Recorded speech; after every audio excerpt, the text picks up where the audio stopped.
welcome back to WsCube Tech. So guys, in our previous session, we learned what is SQLite. We covered our whole module on SQLite 3. In our today's session, we will be starting with a completely new topic, that is MySQL, and we will be installing MySQL in our computers. So first of all, what is MySQL? Let's understand that. MySQL is a relational database. Just like how SQLite is a database, similarly MySQL is also a database but with advanced versions. So MySQL is a relational database. DBMS over here is database management system. Now understanding the term what is relational over here. So just like how in our SQLite we were able to relate to the columns of two tables. Similarly, here also in our MySQL, we will be having relation between the tables. So if you have two tables and they have one common columns, let's say maybe it's a student ID or roll number, whatever it is, or if you're talking about the employee data of a company, so employee IDs will be same. So any kind of data which is similar in two files, and we can create a link with it. So that kind of database is called as relational database, where with the help of two columns we can create a relation between two different databases. Talking more about MySQL, so MySQL also works on a query structure. So just like how in SQLite we had queries, different kinds of queries like insert, update, delete, select. Similarly, here we will be also having queries almost similar to our SQLite 3. So we will be using those queries and creating the database and operating on that.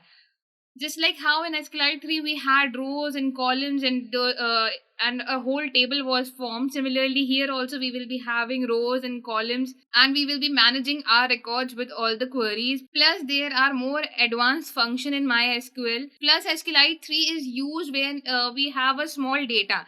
Like the data which is coming to us, if it is small in the quantity, if the storage is very small, in that case we use SQLite 3, while at the same time MySQL is used when we are working on a huge amount of data. When we are working on a heaps of data, in that case MySQL is used. Next, it says it is an open source and free software, and it is supported by an Oracle company. So yes, you don't have to purchase it, you don't have to buy it. You can just directly go to MySQL installer, and then you can install the MySQL inside your Windows.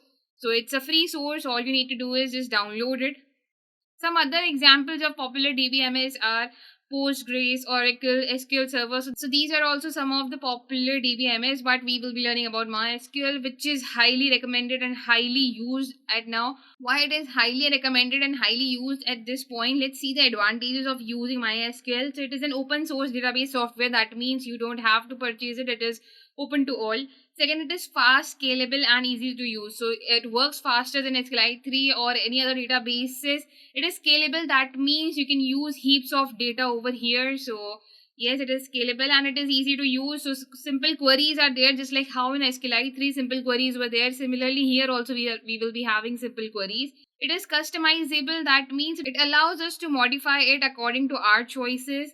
It supports many operating systems and many languages. So not just Python, it supports many languages out there. And MySQL is easier and compatible with Python. So obviously Python is an easy language compared to the other languages. So yes, it is compatible and it is easy to use with Python. So we will be learning MySQL with Python in this whole module. First of all, to start our journey with MySQL, we will be downloading the MySQL installer in our Windows. So let's have a look on how it can be done. Before that, if you want to become a successful data analyst and if you want to learn from our experts live, then you can call on the given number or you can fill the form that is provided in our description. Not just that, with our every batch, you will be getting 2 demo classes for free. So to download MySQL over here, what we will be doing, we will be going to our browsers, and here we will write MySQL installer. As soon as you click on MySQL installer, you will be redirected to a page like this which says download MySQL installer. We will click on this. As soon as you will click on this, a page like this will pop up. Here we will be having two options. First one is 2.3 MB and the second one is 435.7 MB. So we will be going for this one, because the first one is for the web usage, while the second one will be having all its packages. So we will be clicking on the second one. So you have to sign in on login over here. So once you click on download, you will be redirected to a page like this. Here you can go with no thanks, just start my download. So once you click on this, you can just download it and save it. So I'll be saving it. It takes a little while because it is of 436 MB, so it's a bit huge compared to other software that we have downloaded so far. But yes, so that's why it takes a bit time over here. So we'll be waiting for it to download. So that's why it takes a little time over here. So we will be waiting for it to get downloaded. So once it gets downloaded, we have to click on it. And it will ask if you want to allow this app to make changes to your device. So click on yes to it. After that, it will take a little while. So this procedure is a bit longer comparatively. So if it takes a lot of time, then just have patience. So here we will be going for the full. So just check mark on full and click on next. MySQL Visual Studio. Okay, just skip it and just click on next. So we will be just check marking on this and click on next. Here we will be clicking on execute. So it will be checking with all the procedures over here, and all if sometimes what happens, sometimes there might be an error in this procedure. This happens because of the port maybe sometimes, or second reason could be that if it is already there, if some of the part of SQL is already there in your system, then it happens, then the installation process maybe throws an error over here. So it takes a little while over here. So let's just wait for it to get finished. So once it is completed, you will click on next over here.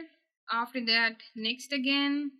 Okay, here some port number is given. Let's first understand what is port number over here. So in our computers, we have a virtual software which keeps connection with the network. Okay, it allows network to start and end over here.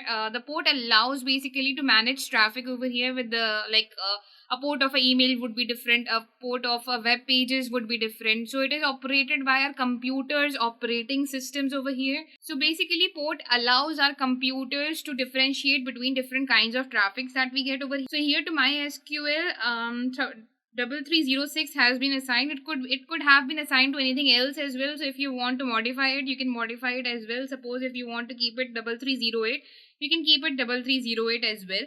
After this, you can click on next. So now here on this screen, it says use strong password encryption for authentication. That means in our next page, we will be asked for a username and password.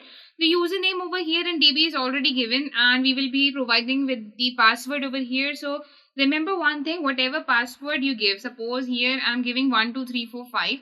So MySQL root password over here means that here the username will be root, and the password over here that we will be providing will be 12345. Also remember that we need to always remember this password. Why you always need to remember this password? Because when you will work on MySQL in your Python, you will be asked for three things. That will be your localhost, username, and your password. So when you will be asked for localhost, that will remain the localhost. The host will remain the root. That means in our MySQL, we use the username as host. And lastly, for the password, we need to provide this password, whatever we are writing over here.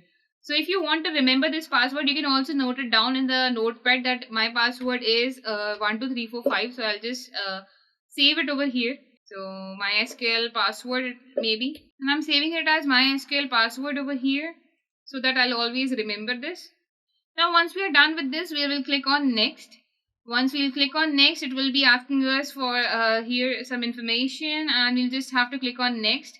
It says click to apply the changes. So writing configure file and execute, we will be executing all of them. So I'll just click on execute over here, and it will execute all of them one by one. And once the execution is done, all the procedure that was required to install MySQL will be done. After this, I'll also show you how to open this MySQL, how basically its user interface looks like.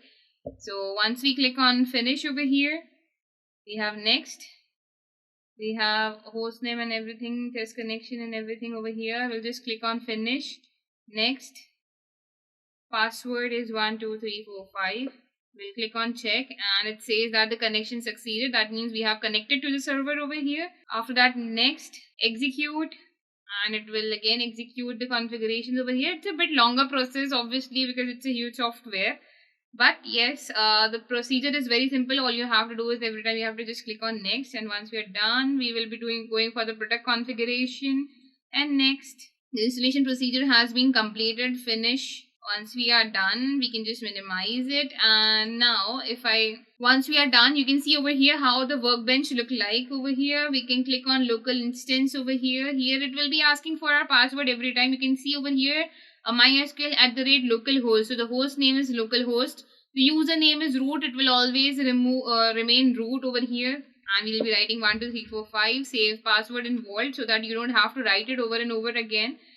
And this is how the user interface of MySQL software looks like. Here all your data comes over there. Here you can also write your queries and execute it over here only, but we will be doing with the help of the Python. Here we are not just learning MySQL, but we are learning MySQL with Python. So basically we will be writing our queries in our next session, where we will be creating a database. Also we will be connecting it, so we will be connecting our Python with our MySQL. Here if you click on database, connect to database, there are different options available over here. So I hope guys that installation of MySQL is clear to you. In our next session we will be talking about the connection of database, and we will be creating a table as well. So stay connected guys, and I'll see you in the next session. Thank you.